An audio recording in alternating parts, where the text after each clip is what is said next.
describes psychology to be one of the factors that make up identity.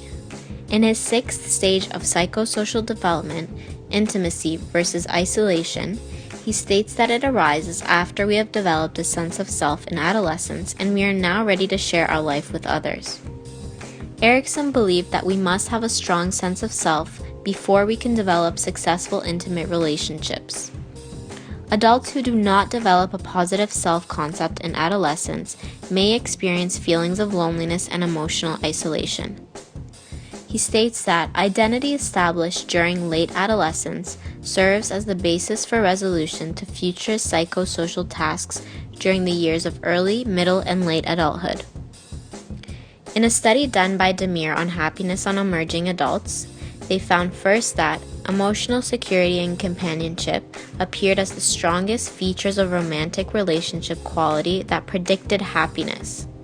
And secondly, they found that identity formation moderated the relationship between relationship quality and happiness, such that emerging adults were happier when they experienced high-quality relationships at high levels of identity formation.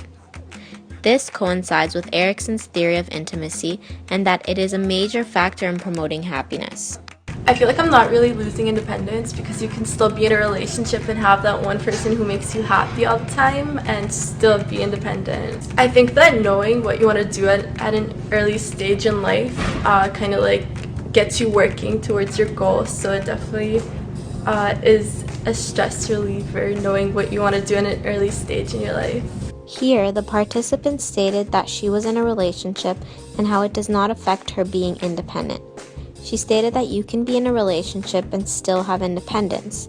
It is not only her readiness to share her life with someone else, but also this realization of being independent that helps her achieve a sense of identity. Therefore, independence and intimacy in young adults is a major aspect to achieve optimal sense of identity, and in turn can also have a positive effect on happiness. Erikson states that societies are changing over time and that people change alongside as a result of such social forces. For my interview, the participant stated that societal influences do affect his happiness. An example mentioned was that working at a low-paying job versus a higher-paying job isn't as fulfilling.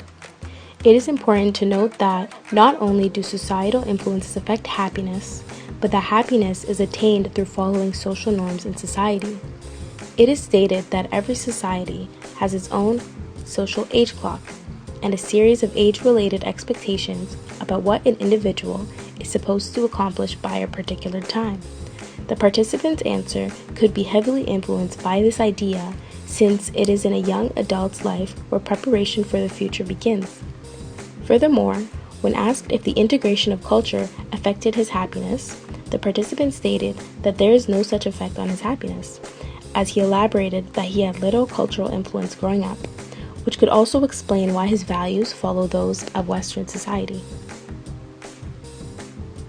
You don't really associate like working at McDonald's with being happy. You kind of want to, if you're like, I don't know, in a job that's kind of high up, in terms of like social status, like a doctor or something. Right. That's what you would associate with happiness. Personally, I believe that societal norms do affect happiness. Personally, my happiness, because I know what's expected of me every day, and sometimes it's not easy to just function in that way. Your feelings don't always go with the flow in terms of what society expects of you. So in terms of education, in terms of work, all these things, I want to fulfill my passions, and sometimes it doesn't line up with what society expects of me, and that does affect my happiness. I think that they have equally affected my happiness because on both hands, they both require you to abide by things that aren't natural to yourself. But one thing I will say is that in the Western Hemisphere, we have the ideals that you need to work 24/7, and in that case I feel like being a Canadian citizen and having the pleasure to go back and visit my own background, which is I'm from Africa, I would say that I feel like your work follows you home when living in the Western Hemisphere, because we're not exactly a culturally driven society. We are made up of many cultures, so I think what combines and unites us all is what we all have in common, is what I'm trying to say, is that we all have to work. So I think that's the driving force behind our country and behind this entire world. And you're saying that this affects your happiness? It affects my happiness because where my parents are from, it's not like that. It's the complete opposite. You work to sustain a life to live. And I feel like here, it's kind of the opposite. We tell ourselves that we're working to sustain life, but life is work. It becomes you here. We don't have a moment to yourself. And that's a problem I need. My respondent states that both societal and Western cultural expectations have affected her happiness in the way that they both require adopting behaviors and customs that aren't always going to be regular to one's natural self. For example, working. This relates to George Herbert Mead's theory that explains that the meaning of one's act is complete only if the act is answered by another person's, and that actions that conform will be answered by affirmative responses. Since work ethic and earning a high income is positively responded to, it is more likely that individuals will seek this. My respondent's idea of happiness contains having moments to herself and a peace of mind. Essentially, if these values were upheld in society, it would give her meaning for peace more completeness. In addition, my respondent stated that societal norms affect her happiness because it's not easy to function in the way society expects you to. This relates to the theory of V. Hoven, inspired by Maslow, which states that societies differ in social well-being because differences in happiness are likely to be due to what people value. If society places value on certain materialistic things, for example, or a higher paying job, individuals will do the same. However, seeking out a job with a high income will not always match with what one is passionate about, which is maybe a job that pays lower but brings real satisfaction into one's life. According to Erikson, family and friends play a key role in the lives of young adults as they aid to influence the development of identity. From the first moments of life, we are continuously depending on our family regardless of what the situation may be. With the constant love and support received from family and friends, this can guide our lives to becoming a happier individual. My family and friends are a big factor for my happiness. They support me every day and they're very positive with me. Okay, and on a scale of 1 to 10, 10 being the most, how much does your family and friends influence your happiness? I'd say 9. It is evident that friendships and families are extremely important in the lives and development of young adults.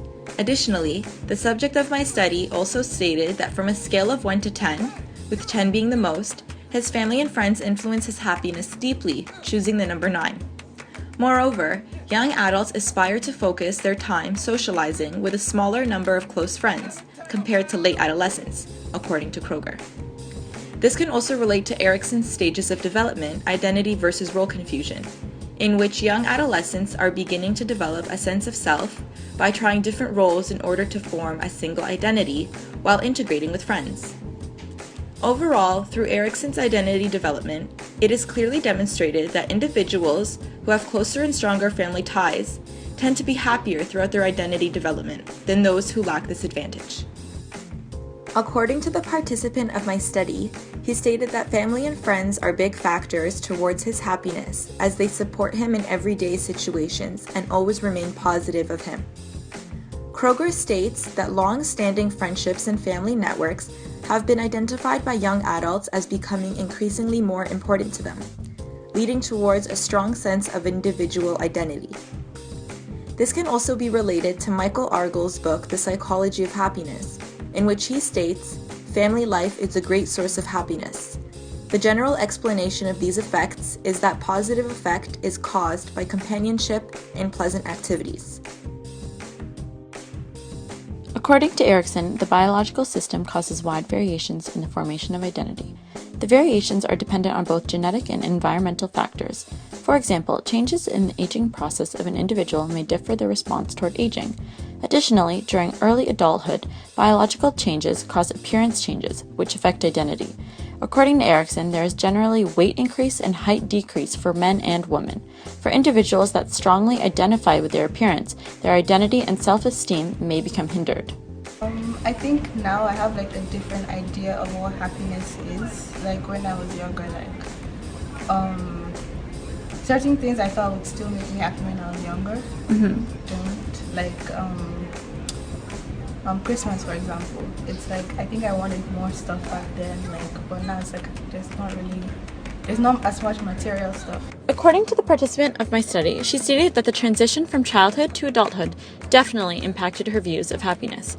She stated that her views of happiness have changed because she became more conscious of others and internal characteristics versus external material items such as Christmas gifts.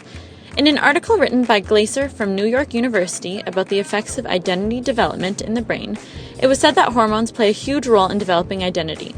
However, problems may occur because often societal expectations and situations may lead to lack of self-confidence and uncertain sense of self. Therefore, the changes due to changes in the hormones such as testosterone and estrogen intersect with society and affects one's identity development.